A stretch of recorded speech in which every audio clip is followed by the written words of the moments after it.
চ্যানেলে আজকে আপনাদের কাছে নিবেদন কালীপদ দাসের লেখা লাস্ট সাফার।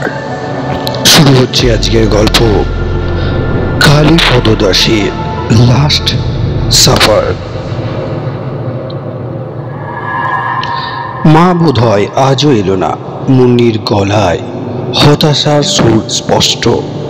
গতকালও ওর মধ্যে উৎসাহ উদ্দীপনা ছিল, আজ আর নেই।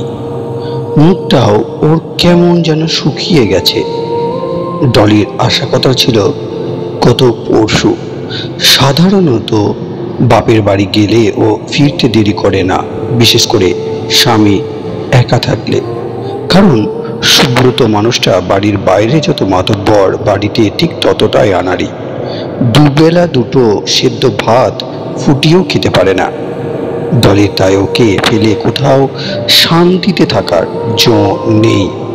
আর ছেলে মেয়েকে তো ওর ভরসায় রেখে যাওয়ার কথা ভাবতেই পারে না। হয়তো নিজের সঙ্গে সঙ্গে ওদেরও না খাইয়ে রাখবেন।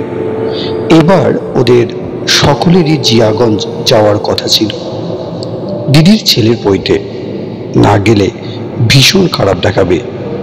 দিদি একসঙ্গে তার দুই ছেলের পৈতে দেওয়ার কথা ছিল 2 মাস আগে, কিন্তু ডলির সেবার আপত্তি তুলেছিল। সামনে ছেলে মেয়েদের পরীক্ষা, এ সময় কি করে যাবে ওরা? পরে বেবিডি মেজিকা দুজনেরই কথাটা মনে ধরেছিল। আর তাছাড়া শুধু তো ডলি একা নয়, পরীক্ষার ঝামেলার জন্য জয়নগর থেকে নীলু, কোন্নগর থেকে রঞ্জু, ওরা কেউই তো যেতে পারবে না। আর বাড়ির অনুষ্ঠান, বাড়ির ছেলে মেয়েরাই যদি না আসতে পারে তাহলে আনন্দ উৎসব হয় কি করে? তাই শেষ পর্যন্ত পৈতের দিন পিছিয়ে মে মাসে আনা হয়েছিল।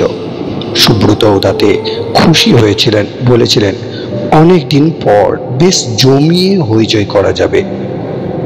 কিন্তু হঠাৎই সুব্রতর অফিসে গোলমাল শুরু হলো। মাইনে আটকে গেল পরপর 2 মাস।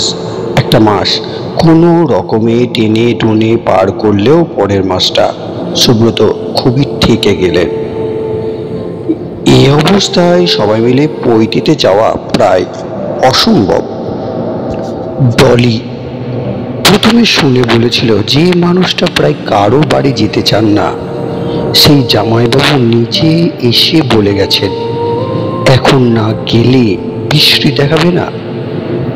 মুচড়ে পড়েছিল মনামনিও। পরীক্ষার পর এমনিতেই ওদের ভেতরটা উড়ু উড়ু করছিল, তার ওপর মামার বাড়িতে এমন একটা উৎসব, কি দারুণ মজা হবে। আর বাবা কি না এখন বলছে যাওয়াই হবে না। কিন্তু পরিস্থিতির কথা বিবেচনা করে এবং সুব্রতর মুখের দিকে চেয়ে ডলি নিজেকে সামলে নিয়েছিল, ছেলে মেয়েকেও বুঝিয়েছিল। তাছাড়া শুধু যাওয়াই তো নয়, যাওয়া আসার খরচা ছাড়াও দেওয়ারও একটা ব্যাপার আছে। সব মিলিয়ে প্রায় 1000-1200 ধাক্কা। ডলি মন ঠিক করে নিয়েছিল, ভেবেছিল পরে না হয় দিদি জামাইবাবু আর মেজকাকে যা হোক একটা কিছু লিখে দিলেই হবে। শেষে গোল বাঁধালো ডলির জয়নগরে দাদা নীলু। পৈতের দিন 3 আগে হঠাৎ ও এসে হাজির ওদের বাড়িতে। জানতে এসেছিল কবে কোন ট্রেনে ওরা যাচ্ছে। শিয়ালদা থেকে তাহলে একসঙ্গে হইচই করতে করতে যাওয়া যাবে। ডলি মেজদাকে সব বলল। শুনে নীলু বলল যে সে সবই বুঝেছে, কিন্তু একেবারেই কেউ না গেলে ভীষণ খারাপ দেখাবে। তাকে অন্তত যাওয়ার জন্য অনুরোধ করল। ডলি তাকিয়েছিল সুব্রতর মুখের দিকে। সুব্রত শেষ পর্যন্ত রাজি হয়ে বলেছিল তুমি না হয় দাদার সঙ্গে চলে যাও। সত্যি তো একেবারে কেউ না গেলে খুবই খারাপ দেখাবে। মনামনি না হয় থাক। শেষ পর্যন্ত ডলি একাই চলে গিয়েছিল ওর মেজদার সঙ্গে। মুন্নিরা এখন বড় হয়েছে, বুঝতে শিখেছে ওরা, আর তাই বাবার মুখের ওপর কোনো কথা বলেননি। কথা ছিল 10 তারিখ অর্থাৎ শুক্রবারই ডলি চলে আসবে, কিন্তু শুক্র গেল, শনি গেল, আজ রবিবার। দুপুরে ট্রেনের সময়ও চলে যাওয়ার পরও যখন ডলি এলো না, তখন মুন্নি প্রায় কেঁদেই ফেলল। ছেলে মেয়ে দুজনেরই এই প্রথম মাকে ছেড়ে একা একা থাকা। সুব্রতর যে চিন্তা হচ্ছিল না তা নয়, খানিকটা রাগও হচ্ছিল, কিন্তু মুন্নির মুখের দিকে চেয়ে ভেতরের অসন্তোষ চাপা দিয়ে বললেন, শরীর টরীর হয়তো খারাপ হয়েছে, কিংবা দেখ সন্ধ্যে ট্রেনেও আসতে পারে হয়তো। ছাই আসবে, তারা কখনো ট্রেনে আসেনি নাকি? আর তাদের মা কি সন্ধ্যে ট্রেনে একা একা আসবে? সুব্রতর মেয়ের কথার জবাব দিতে পারলেন না। জিয়াগঞ্জ গেলে সত্যি ওরা কখনো সন্ধ্যে ট্রেনে ফেরে না। ট্রেনটা শিয়ালদা আস্তে আস্তে রাত 9টা, কোনো কোনো দিন 10টা 11টা হয়ে যায়। বাবা, কাল তুমি একটা ফোন করবে? ফোন করব? কোথায়? তোর মামার বাড়িতে কি ফোন আছে? না, অন্য কোথাও। অন্য কোথাও ফোন করে কি খবর পাবো? আর তার নম্বরই বা পাবো কোথায় বল? এবার মুন্নিকে থামতেই হলো। আসলে কাল থেকে ওর কেমন একটু ভয় ভয় লাগছিল, আর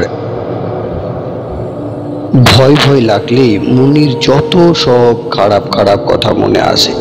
কে কোথায় গলায় দড়ি দিয়ে মরেছে, কোন বন্ধুর বাড়িতে বাড়ির ছাদে রোজ রাত্রিবেলায় কে হেঁটে বেড়ায়, কে ঘুমের ঘোরে রাতে দরজা খুলে বাড়ির বাইরে চলে গিয়েছিল, তারপর সকালে তাকে একটা গর্তের মধ্যে পড়ে মরে থাকতে দেখা গিয়েছিল, এই সব আর কি। আজও সকালে আরতি দি কাজে এসে ওকে একটা বিচ্ছিরি খবর দিয়েছে, ট্রেনে কাটা পড়ে একটা মেয়ের। বাবা, আজ আমি তোমার কাছে শোব, তোমার কাছে শোব। কিন্তু বাবার পায়ে হাত বুলোতে বুলোতে মুন্নি বলল, দাদা রাগাবে, তাই ভয়ের কথাটা ও বেমালুম চেপে গেল। বলল, দাদা রোজ ঘুমের ঘরে আমার পিঠের উপর পা তুলে দেয়। এই মিঠু, কবে আমি তোর পিঠে পা তুলেছি রে? তুই রোজ আমার মুখের ওপর হাত চাপিয়ে দিন। হ্যাঁ দিস তো, ঘুমিয়ে ঘুমিয়ে তুই যেন সব দেখতে পাস না। আর তুমি বোধ হয় রাতে জেগে বসে থাকো আমার পা দেখার জন্য। আচ্ছা আচ্ছা, ঝগড়া করতে হবে না মুন্নি, তুমি আমার কাছেই শোবে, কিন্তু তার আগে বলো রাতে খাওয়ার কি ব্যবস্থা হবে? রোস্তক, মোনা বলল। না না, ভোস্তক, মুন্নি বলল। রোস্তক হলো রুটি, ভোস্তক হলো ভাত। কথাটা ওরা গতবার পুজোর সময় মামার বাড়ি থেকে শিখে এসেছে।